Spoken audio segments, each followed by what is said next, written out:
Salam dan bahagia Ibu dan Bapak Guru, selamat datang kembali di modul membuat dan memodifikasi modul ajar.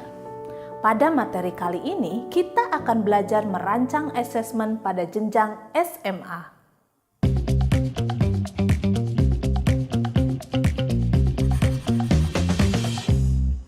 Sebelum itu, mari mundur sejenak dan ingat kembali apa yang sudah kita rancang saat merumuskan ATP. Asesmen ini bisa merupakan asesmen formatif atau sumatif. Pada materi ini, kita akan menggunakan contoh asesmen sumatif pada mata pelajaran seni di fase E. Salah satu tujuan dari adanya asesmen adalah untuk mengukur ketercapaian tujuan pembelajaran. Misalnya, pada akhir pembelajaran materi aplikasi seni dan desain, dalam kehidupan sehari-hari, murid diharapkan mampu mempresentasikan isu dan kondisi permasalahan yang ada di lingkungan sekitar. Sehingga produk akhir yang dirancang adalah presentasi di mana murid memaparkan solusi seni rupa yang memenuhi suatu kebutuhan tertentu yang didapatkan dari proses design thinking. TP-nya adalah murid diharapkan mampu mempresentasikan solusi dari isu dan kondisi permasalahan yang ada di lingkungan sekitar. Pertanyaan selanjutnya adalah bagaimana cara mengukur ketercapaian kompetensi murid? Untuk bentuk proyek biasanya akan lebih dari satu aspek yang akan kita nilai, sehingga alat ukur yang tepat adalah sebuah rubrik.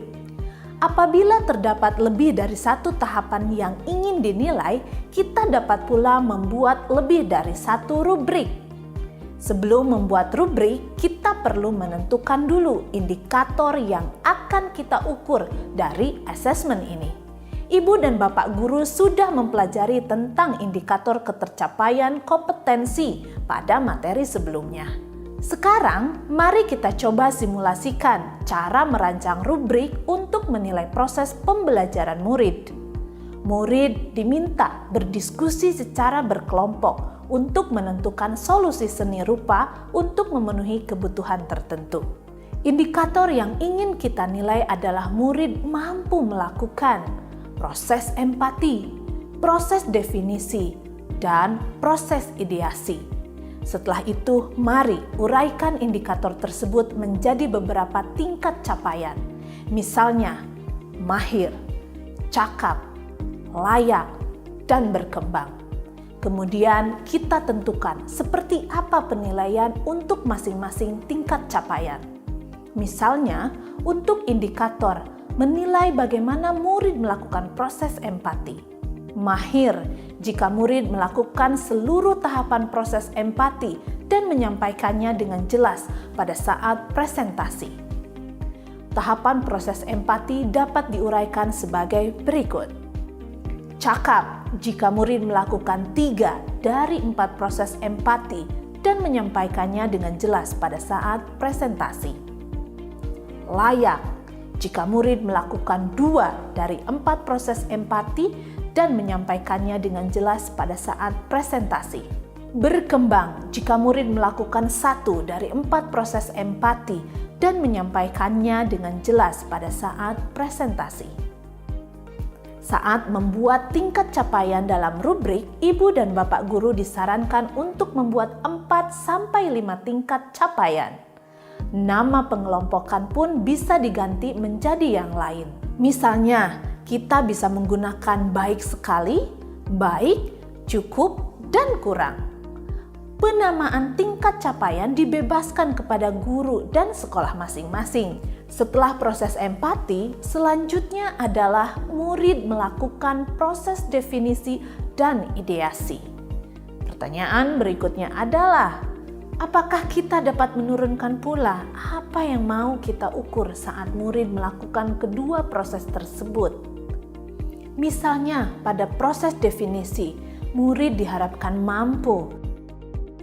Selanjutnya, murid diharapkan dapat melakukan ideasi dengan kriteria. Sama seperti pada proses empati, kita juga dapat menurunkan tahapan ini menjadi beberapa indikator penilaian. Misalnya, mahir jika murid melakukan seluruh tahapan proses definisi dan ideasi, lalu menyampaikannya dengan jelas pada saat presentasi. Cakap jika murid melakukan 3 dari 4 proses definisi dan ideasi, lalu menyampaikannya dengan jelas pada saat presentasi. Layak jika murid melakukan 2 dari 4 proses definisi dan ideasi, lalu menyampaikannya dengan jelas pada saat presentasi. Berkembang jika murid melakukan 1 dari 4 proses definisi dan ideasi, lalu menyampaikannya dengan jelas pada saat presentasi. Kemudian kriteria-kriteria tersebut dapat kita susun menjadi tabel yang dapat ibu bapak unduh di lampiran. Pada pembelajaran ini, penugasan dilakukan secara berkelompok, maka guru perlu menambahkan aspek refleksi kelompok sebagai bahan tambahan melakukan penilaian. Misalnya, mahir jika presentasi murid beberapa hal, yakni cakap jika murid menyampaikan 3 dari 4 poin refleksi kelompok dengan jelas saat presentasi. Layak jika murid menyampaikan 2 dari 4 poin refleksi kelompok dengan jelas saat presentasi. Berkembang jika murid menyampaikan 1 dari 4 poin refleksi kelompok dengan jelas saat presentasi. Berikut adalah contohnya. Tingkat capaian yang sudah kita tentukan tadi tinggal kita susun menjadi sebuah rubrik yang utuh. Jika membutuhkan nilai berupa angka kuantitatif, kita bisa membuat rentang angka untuk setiap aspek. Semua bisa disesuaikan sesuai kebutuhan guru masing-masing. Berikut ini adalah contohnya. Ibu bapak, mari kita ulas kembali apa yang perlu kita lakukan saat merancang asesmen.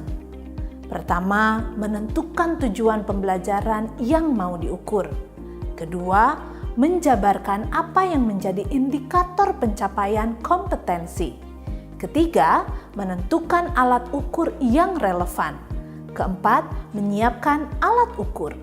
Kelima, jika alat ukur berbentuk rubrik, uraikan indikator menjadi beberapa tingkat capaian. Nah, Ibu dan Bapak Guru, dengan merancang asesmen yang tepat, kita dapat mengevaluasi pembelajaran untuk kepentingan pemahaman murid.